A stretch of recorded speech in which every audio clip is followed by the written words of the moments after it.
اللہ کی قسم، جھک جانے میں جو عزت ہے وہ سر اٹھانے میں نہیں ہے، چپ رہنے میں جو سکون ہے وہ جواب دینے میں نہیں ہے۔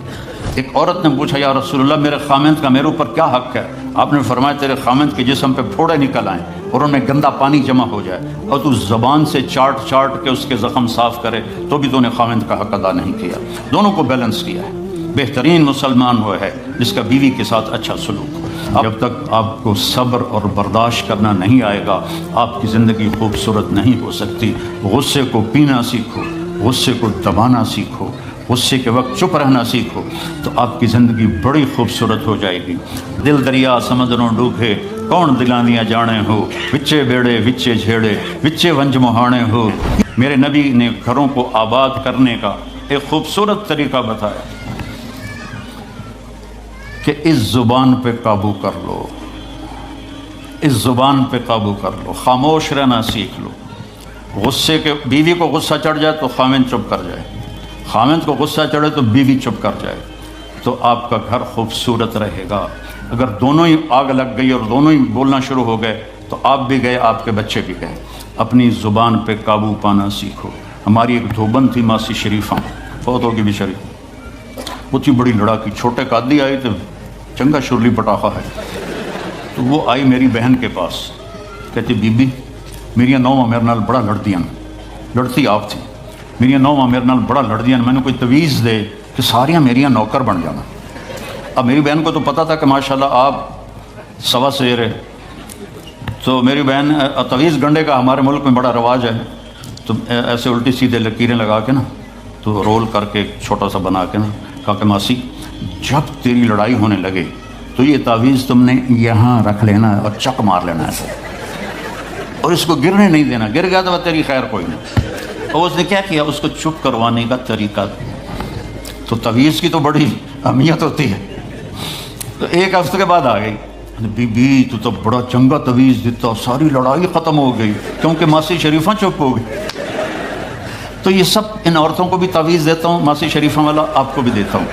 ماسی شریفہ والا تعویذ لے لو، آپ کی زندگی بڑی خوشحال ہو جائے گی۔ اللہ کی قسم، جھک جانے میں جو عزت ہے وہ سر اٹھانے میں نہیں ہے، چپ رہنے میں جو سکون ہے وہ جواب دینے میں نہیں ہے۔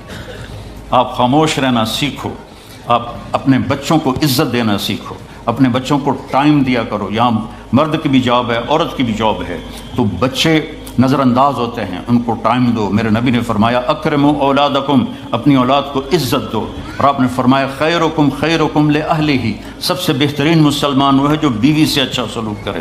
اور ایک عورت نے پوچھا، یا رسول اللہ میرے خامند کا میرے اوپر کیا حق ہے؟ آپ نے فرمایا تیرے خامند کے جسم پہ پھوڑے نکل آئیں اور ان میں گندا پانی جمع ہو جائے اور تو زبان سے چاٹ چاٹ کے اس کے زخم صاف کرے تو بھی تو نے خامند کا حق ادا نہیں کیا۔ دونوں کو بیلنس کیا ہے۔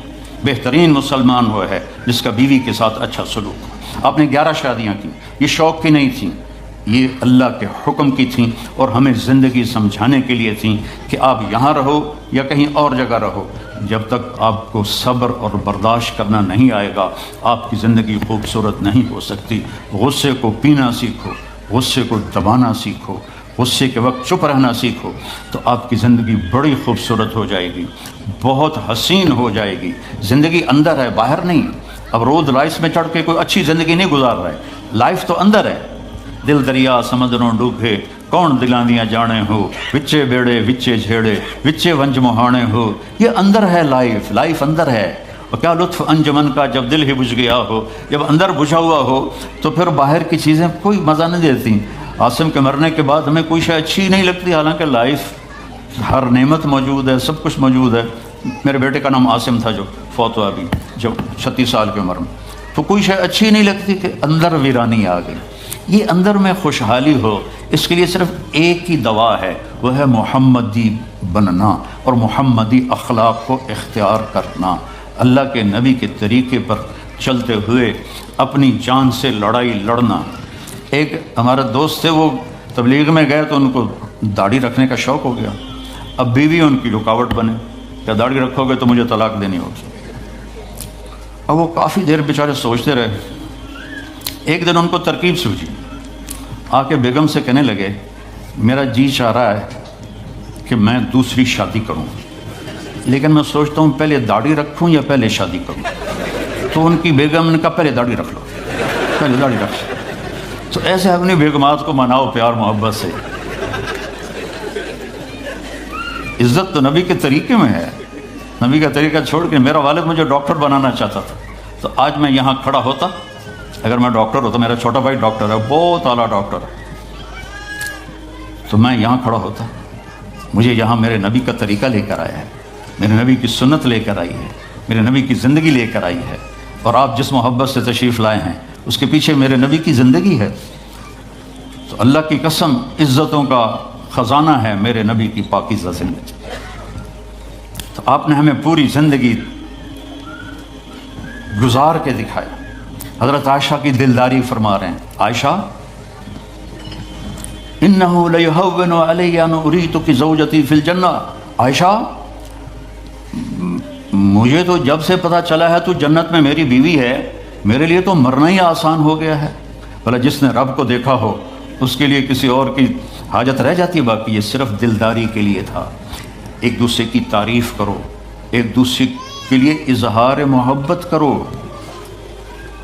آج کا ماحول ایسا ہے، بیگم سے کہو گے آئی لو یو، کی خیر تو ہے کی ہے، وہ تم سے کہے گی آئی لو یو تو تم بھی پوچھو گے خیر تو ہے، کوئی چکر تو نہیں آ رہا. اظہار کرو، اظہار محبت کرو. اس سے آپ کے باؤنڈنگ ہوگی. اولاد کو ماں باپ سمجھتے ہیں بس ہماری اولاد ہے، ہمیں ان سے پیار ہے. ان کو عزت دو، ان سے اظہار محبت کرو. ڈاکٹر عبدالحی صاحب ایک بڑے بزرگ گزرے ہیں، وہ اپنے ایک مرید کے ہاں کھانے پہ گئے تو پوچھنے لگے کھانا کس نے بنایا؟ تو مرید نے کہا جی میری بیگم نے بنایا. کہا اس کو بلاؤ. ان کی بیگم آ گئی تو فرمانے لگے بیٹی آپ کا کھانا کھایا بہت ہی اچھا تھا، بہت مزے کا تھا. وہ رونے لگی دھاڑ دھاڑ. تو وہ ڈاکٹر صاحب پریشان ہو گئے کہ بیٹی خیریت تو ہے، کیا ہوا؟ تو وہ کہنے لگی حضرت آپ کے مرید کے پاس مجھے 30 برس ہو گئے، 30 سال، کبھی ایک دن اس نے میری کسی چیز کی تعریف نہیں کی. تو اظہار کرو، اظہار کرو.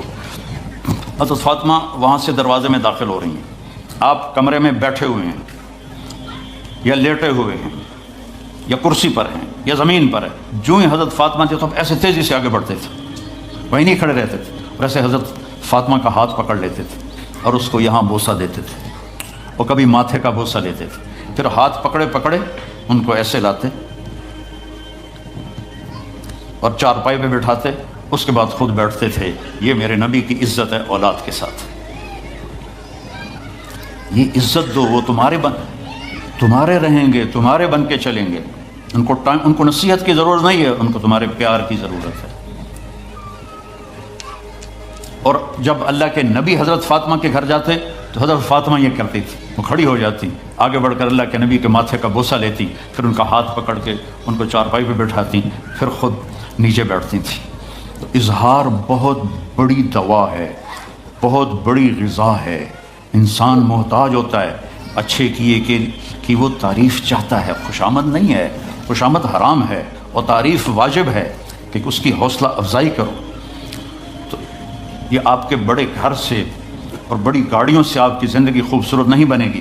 نبی پاک صلی اللہ علیہ وسلم کی مبارک زندگی کو اپنانے سے آپ کی زندگی خوبصورت بنے گی. باقی سب دھوکہ ہے میرے رب کی قسم، سب فریب ہے. کچھ سال پہلے یہاں سے کوئی بڑے تاجر کی بیگم گئی وہاں لاہور، تو مجھے انہوں نے ملنے کی خواہش ظاہر کی. تو ملانے والے نے کہا کہ یہ خاتون کے جو خامد ہیں وہ پاؤنڈ میں اربوں پتی ہیں، پاؤنڈ میں. ٹھیک ہے. وہ آ گئی اور آ کے رونا شروع کر دیا کہ لوگ مجھے سمجھتے ہیں میں بڑی خوش قسمت ہوں، بڑی دولت ہے، بڑی گاڑیاں ہیں، لیکن میں سب کو کیا کروں، میرے خامد کا سلوک ہی اچھا نہیں. ہر شے اس نے زیرو کر دی کہ سلوک اچھا نہیں. اس کے چند دن بعد ایک اور واقعہ پیش آیا. ایک نوجوان میرے پاس آیا کہ حضرت اللہ نے دنیا کی ہر دولت دی ہے، ہر شے دی ہے، لیکن میری بیوی کی زبان 30 فٹ لمبی. میں کہ 29.5 فٹ کاٹ دے باقی ران دے. کہ اس کی زبان بڑی لمبی ہے، میں تنگ، اگر بچے نہ ہوتے تو میں اس کو طلاق دے دیتا. تو بھائی بہنوں، بچوں، بچیوں، اگر زندگی کو خوبصورت بنانا ہے تو تو نبی کا طریقہ ہے، اللہ کی قسم اس کے سوا کوئی طریقہ نہیں۔